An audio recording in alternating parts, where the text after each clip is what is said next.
disruptive, probably more so for the opposition, but I imagine for yourselves personally. Can you talk us through that all unfolded yesterday?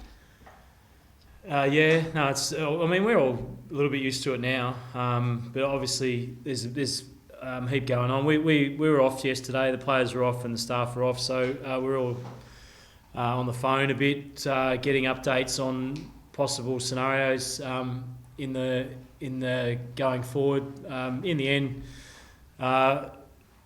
there was a couple of changes that we thought might happen, and then we ended up back with Port coming here. So yeah, we just anytime, anywhere for us, and just got a job to do. So yeah, the game will go ahead obviously at Marvel, and we're ready to go. So we'll pick a team to go and win that game hopefully, and we'll go and do our best.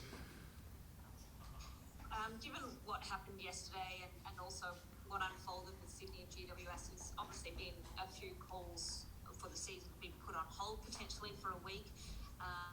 The AFL obviously keen to push on. Where do you stand with that, and has that been a conversation amongst the club and the playing group? Oh, not from our end. Like, I think there's just a job to do, and we want to do it. So I think the players are really keen to play. In the end, that's the best result for everyone. So if that can be done, I think everyone's keen to do that. But yeah, we've sort of been busy just preparing really. So we're at the mercy of if we can get it done, we'll get it done, and that's been the attitude from all here. So no discussions outside of that for us. So we just want to get it done and hopefully get this season away.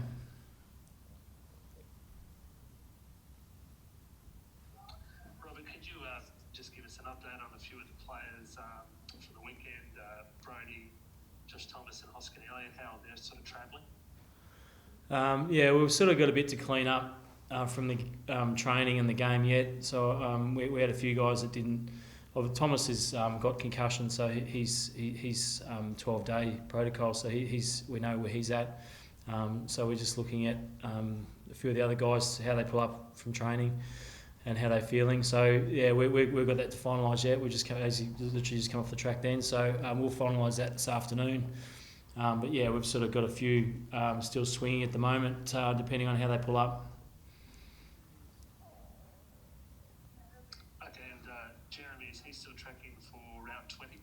He is. He's training really well. He's obviously really keen to get out there, as you'd imagine, and he feels like he's at 100%, which is great news for everyone. And because he's a great leader of ours, he's a great player, obviously, and he's a bit of a barometer from a team spirit point of view. So he's ready to go, which is great news for us and the club. So yeah, he's on track for next week. Just on the weekend, Robert, you seem to have another performance where you had, for a quarter, after 2 quarters, where you scored quite well and then struggled in some of the other quarters.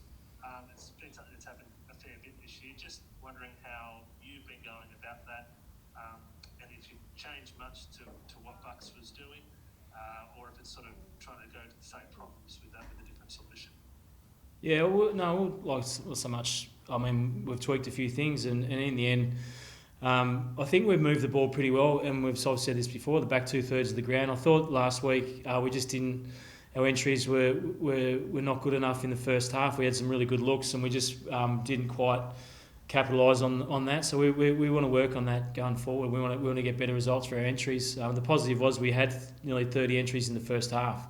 So that's good enough to get yourself a decent lead in a game of footy, and it just didn't materialise in what should have. And in the end, the last 40 minutes of the game, we got overrun with contest and pressure. But we're disappointed with just our front third entries in the first half, and something we want to address going forward, because we want to get more. We want to get more reward for the effort up the field. I thought our ability to move the footy from the back 2/3 was really good, and we just want to capitalise on those opportunities going forward.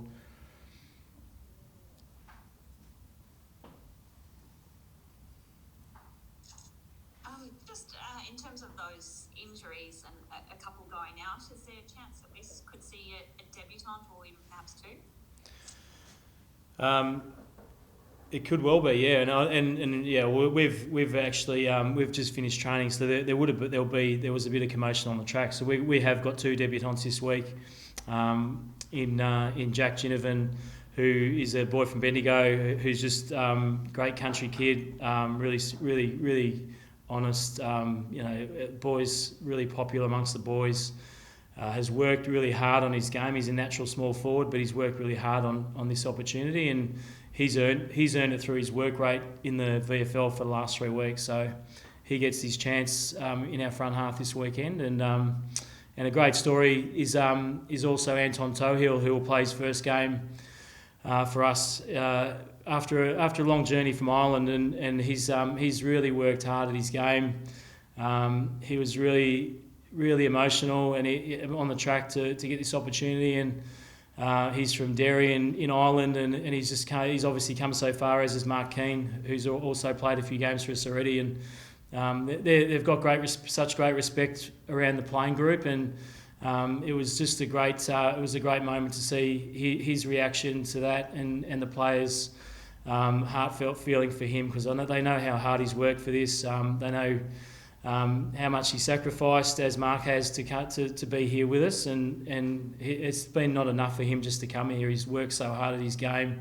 He's a very, very smart individual himself, and he's a medical student in waiting when he gets back to Ireland. But in the end, he's making the most of this opportunity right here, and I think the respect he's earned from us internally it's just been enormous, and his opportunity has been off the back of all his work and his ability to get that done. So we're wrapped for him. I'm sorry, just to clarify, when you said promotion on the track, did you mean in terms of debutant announcement? Yeah. Sorry, yeah. No, we did announce that on the track, so they're obviously the players were pretty happy with that. Okay. No drama on the injury front. No, we're all good. And just what you mentioned with Anton, then obviously being so far from home, can you talk us through some of the travails or some of the things he's had to come through to? And it sounds like that's clearly what the guys are sort of celebrating as well. Yeah, and I think it's just such a in the end he decided his decision to come to try and make this opportunity work, and I think to see where he was initially when he came to where he is now, and just the more the person himself. He's from a great family grounding in Derry, where he grew up more in the country. So, and I was lucky enough actually to play against his father in the Australian rules. He was captain of the Irish team in the Australian rules in '98. We're going back a while there, and he's just a great upstanding family, and just the work that he's put in to improve his game to get in this position to play AFL footy it's not gifted to him. It's well earned, and it's greatly respected by all. So he will grab this opportunity and make the most of it. I know that, and what will be, and he's just going to give it his best shot, which he has since he's come here. And what should Pies fans keep an eye out for with the two of them? Just a couple of things, or one thing on each. As far as style they play.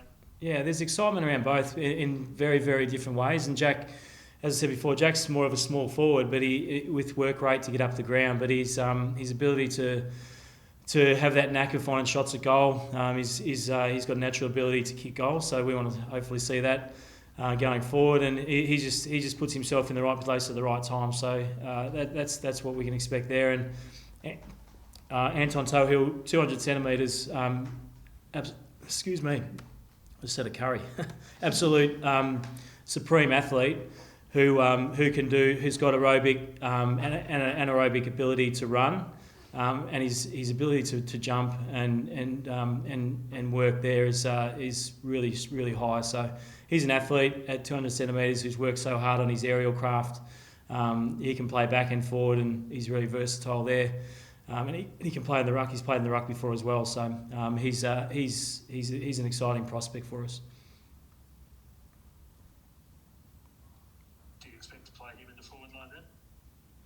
No, well he's been playing back at VFL level, so we'll find him in the back half for us, and he's been really strong in those roles, and he's earned his position down back. And you mentioned you played against his dad. What was he like to play against? Was he one of the angry Irish blokes? Yeah, no, he wasn't. They're not, in the end, they're fast. You know what? It's a long time ago. We're talking 30 years ago. So I just know he had blonde hair and he was fast, and it was at Croke Park. We're on the end of a trip ourselves, and we weren't at our very best, but he was running away from us pretty easily. So I know he had speed.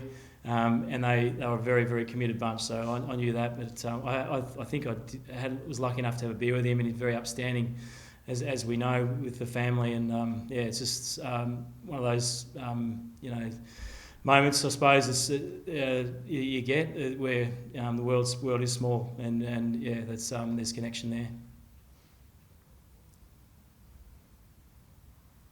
How was Curry?